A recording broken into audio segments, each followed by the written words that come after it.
Garissa sisi vile tunajua iko kitu inaitwa negotiated democracy.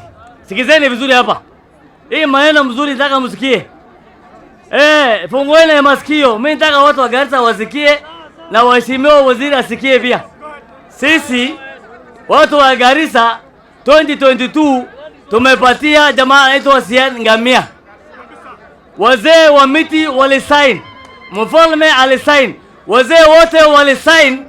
Tumechukua ahadi 2022 Garissa Town kuna jamaa anaitwa Siad Ngamia ndio atakuwa MP wa Garissa Town.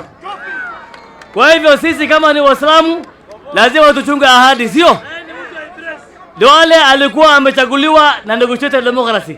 Alipatiwa hii kiti bure. Alipatiwa hii kiti na watu wa Garissa. Alipatiwa hii kiti through Sultan wetu Deko Maalim, si ndio?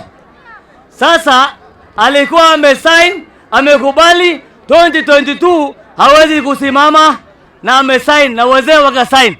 Kwa hivyo kwa vile alikuja through negotiated democracy, hiyo mambo yake imekusha. Kwa hivyo asiwaharibie time.